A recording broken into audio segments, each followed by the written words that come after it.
Mercedes. My question going into Saudi Arabia was, can Mercedes capitalize? And here's your good opportunity to jump all over me for being wrong on which something. I've never done. I've literally never done that. I feel like you just dog my team, but I'm just like, when you got let's go championship Mercedes. expectations, you got to meet championship level criticism. All right. The question was, can Mercedes capitalize? This was a weekend that, walking in, my expectations were that they could absolutely fight for a win.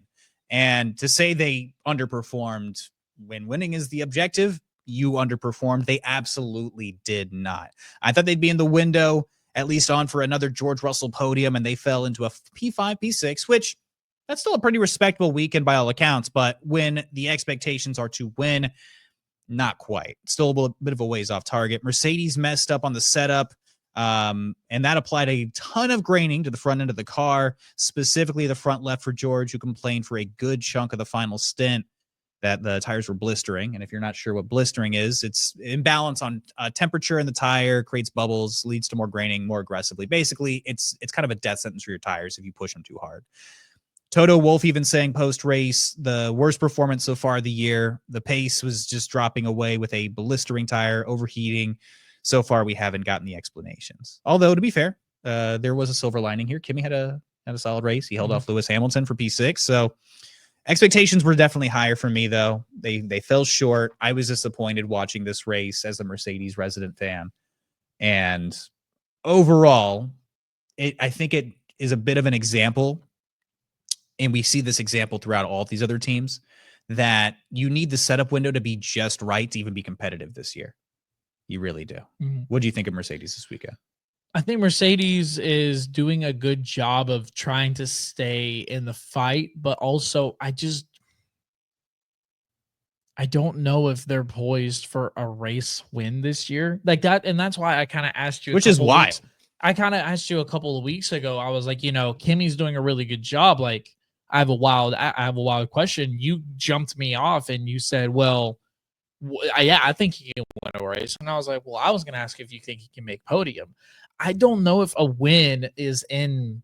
I don't think it's in Kimi's future. I don't know the probability of George actually being able to win a race, which really sucks because George is doing a really good job taking over the role of being driver number one now for Mercedes, and he's done an incredible job. He's been very competitive. He's done the best that he can with the car. And we're definitely talking about George a lot more later, too. Of course, but I don't know what Mercedes, I don't know what their ceiling is for this year yet. And I really hope they haven't already hit it. Like, yes, am I a McLaren fan? For sure, 100%. But I want to fight. I want to battle. I want there to be drama every weekend in this thing. And Mercedes is kind of the team that has to bring it because right now, no one else is other than Max Verstappen. So to answer your question, I don't know what we're seeing from Mercedes. I don't know what we're going to see from Mercedes. I'm hoping that the upgrades bring some excitement, but I would say they're doing good. They're doing pretty great, but I mean, they're second place in the constructors right now. Right. That is a good place to be.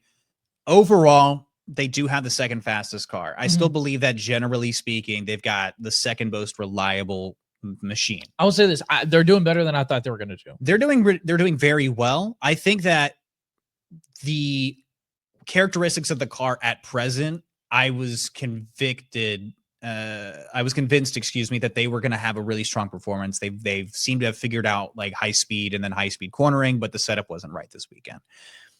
This isn't the final form of the Mercedes. No. Because they're going to bring a really big upgrade package to Imola, the same way that Ferrari have already brought some upgrades throughout this season, the same way that Red Bull have brought upgrades this season. For Mercedes haven't done anything to the car substantially.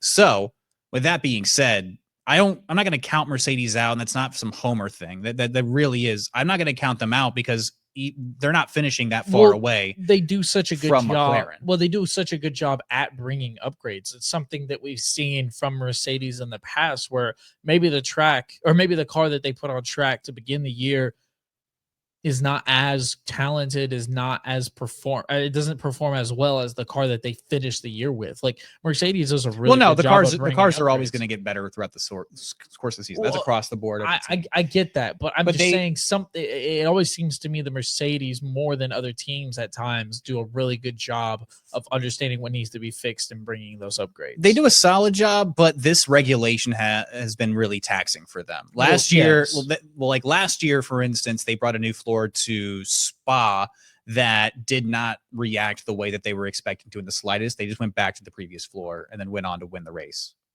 It was really interesting. But the upgrades that they had intentionally planned that they thought were going to bring more performance gains didn't quite cut it. So they had a lot of questions to ask about why isn't this floor working.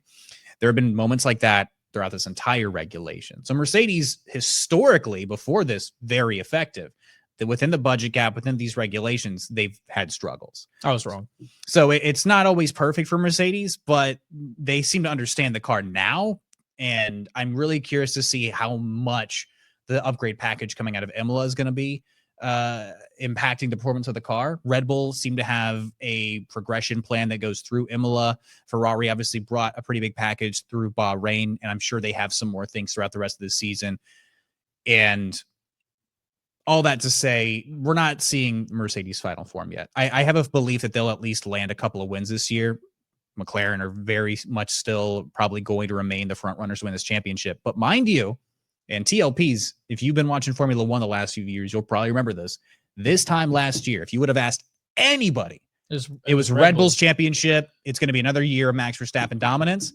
Then not only did they not finish in first in the constructors, Max barely held on to the World Drivers' Championship, won it with a few races to go, had a great start, but they were third place in the constructors by the end of the year, whether driver performance and car performance combined. It was actually around this time last year where it all took the turn, where Lando won Miami, which we'll talk about later. Yeah, which is the next race up anyway. So, like, it's still early. I'm not going to say definitely there's no way Mercedes can win because we've seen every other team in the top four take away wins in any of the formats that we've seen so far this year. McLaren have done it the most. They're deserving to lead the Constructors' Championship, but I wouldn't count Mercedes out from at least a win or two this season.